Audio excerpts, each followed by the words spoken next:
Good morning. Good morning. Good morning. Good morning to you. Hello there. How are you? You and you.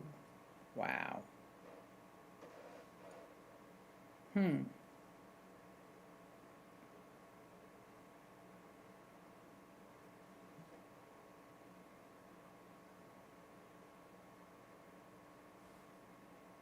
Are you there? Am I there?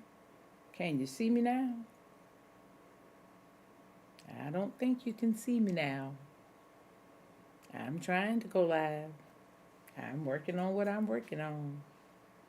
I'm trying to do it right now. I promise you. Nothing seems to be happening here though. Wow. Hi there. How are you this morning? Okay, I'm live. I'm live. I know I'm live now. Hey, Sister Carter, good morning. Good morning. Listen, I'm working on this thing, trying to get it right, trying to get it done. Thank you. This morning, good morning, good morning. I want you to join me for 9 this morning. Go ahead and watch this brief intro, just because I want you to see the intro this morning, because that intro might be going bye bye. So watch this intro for me, and I'll be right back. Good morning, good afternoon, good evening, whatever time you're watching this broadcast. I'm extremely glad that you decided to join me today. It's time now for our 9 for 9 with me, Pastor Carzadean. Come on in, let's get started.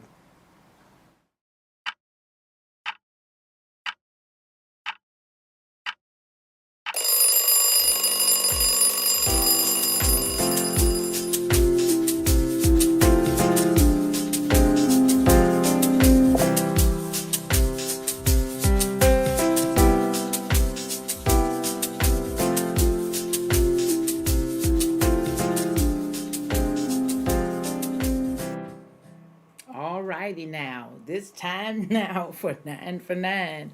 Listen, we have so many things we have to talk about. We do talk about, we may want to talk about, sometimes we don't want to talk about some of these things. But this morning we're going to talk about this thing called discipline.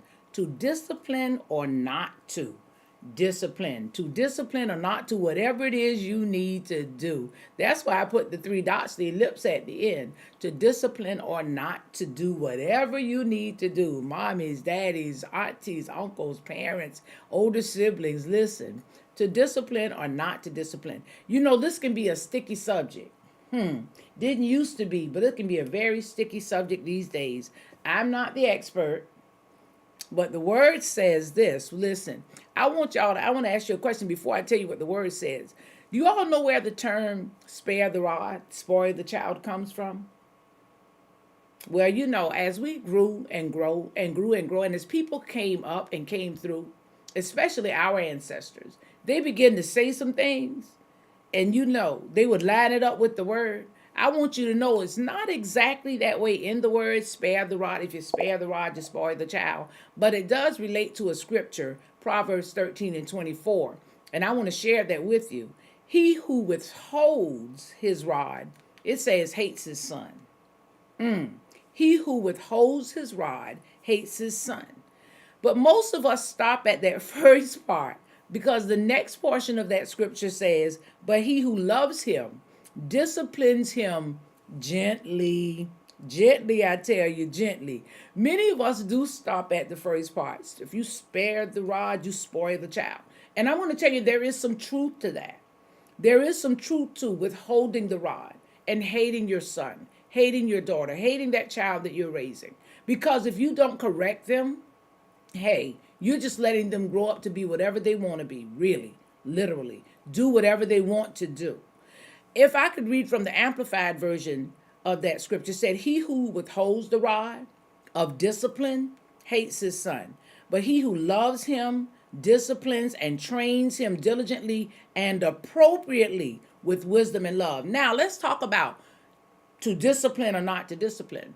Does discipline mean they get a beat down every time? No. Does it mean they get one at any time? Probably not. Maybe so. Depends on your household. Depends on who you are. I'm treading a little bit this morning. To discipline or not to discipline. Did I discipline? Absolutely. certainly, positively, without hesitation. Listen, my Aunt Gertrude used to say in her high pitched voice, cut their behinds. Oh my goodness, children would be acting up, and that's all she would say. And when she said it, it came with power. Do you hear me? I'm wearing my Love, Life, and Legacy t shirt this morning. Oh my goodness, I'm going to take this down for a moment. There's my mom's name. We celebrated her life last year. And listen, love, life, and legacy. This is about discipline. Our lives were about being disciplined and taught what discipline is. To discipline or not to discipline. To train up that child, as Proverbs 22:6 says, or not to train up that child in the way they should go. All of that ties together with discipline. You know, I saw a video recently where the substitute is tearing it up. He tears up those kids' behinds, my Aunt Gertrude used to say. In the classroom, they video him, and he's got the belt, and he's whopping and walloping. Of course, he had no business whooping those people's children. If I were in a different venue, I might say it a little differently. He had no business cutting those children's behinds because they weren't his. But listen, we came up in a time where we all belong to everybody. Our teachers sure did. Listen, our neighbors sure did. You didn't want them to see you because you got it from them, and then you got it when you got home. But to discipline or not to discipline. We're in a time now where to discipline is against the law, even in some cases. It depends on how you go about the discipline. But I want us to get to this part. To train them diligently and appropriately with love.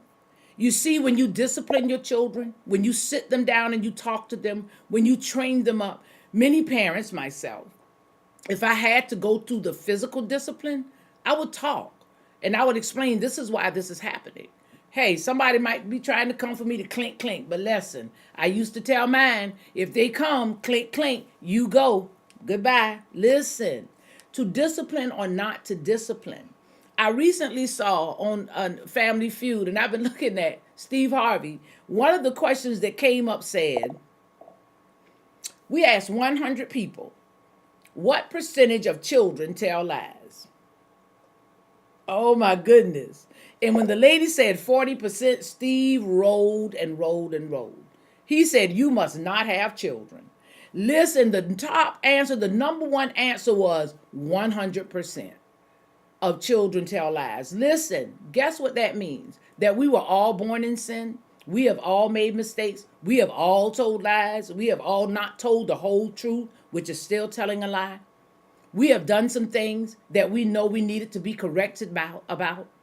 Those children who are not being corrected, even those adults who are not being corrected, they find themselves in trouble. They find themselves in a place where nobody can pull them back. So discipline them. I'm not saying take the belt to them like the man in the video who whooped the children in the classroom. Of course, they said he was removed from the school. I don't know what other actions are going to take place. And even as having been an administrator in a school, I have no idea what I would have said when I walked in and saw that. That's my emoji. Am I seeing what I'm seeing? Is this really happening? Discipline or not to discipline. You see, if we work with our children more at home, if we discipline them in the way that we should, if we teach them what's right, listen, I don't care who the adult is. You need to be respectful. You need to sit still. You need to listen. This has been a year, this has been a century-old thing about substitute teachers catching it. Yes, we know we're being real. Even many of us gave the subs a hard time. But when I had a classroom, I'm just going to share this with you. When I got back, my substitutes left good messages. They left notes. They could not believe it because I told my children. See, I was disciplining even the children that I was raising in school. I'm not going to be here tomorrow, but I will return. So do you want to deal with me or you want to do what you need to do? Listen, it's all about us training them, teaching them, training them up in the way that they should go. Hey, I hate to tell y'all, that's my 9 for 9, but I want y'all to listen. I started to show that video this morning, but I didn't give Elder a heads up time enough. I don't know if y'all want to see it or not. Somebody posted it and said, they got what they got. There are so many opinions, so many comments, so many views, this, that, and the other. Somebody's going to sue somebody. That man is going to be fired. He might be facing some jail time. To discipline or not to discipline, to know when, where, why, and how is important. To discipline or not to discipline. To discipline or not to find yourself in a mess. To discipline or not to leave your children helpless to the streets. To discipline or not to have them embarrass you. We had better not have done it, because there's a lady, that raised us. She didn't play that. And as much as we wanted to, we didn't play with her. We may have thought it for a split minute, but we got it together, because we could hear in our heads too Aunt Gertrude saying, cut their behinds. Oh my goodness. Somebody said she didn't really say that. Yes, I did. To discipline or not to discipline. What are you going to do to help these children be okay? What are you going to do so somebody doesn't have to take a belt to your child who has no business taking a belt to your child?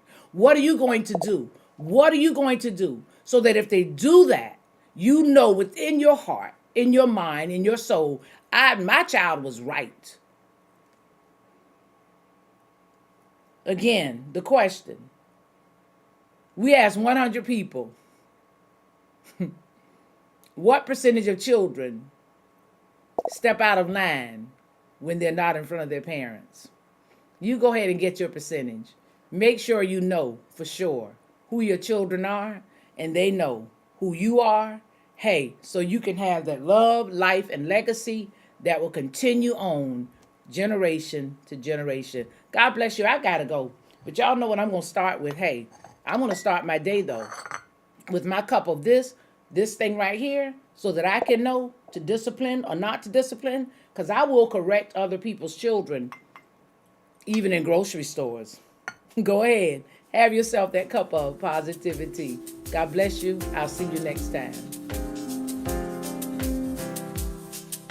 Good morning. Good afternoon. Good evening.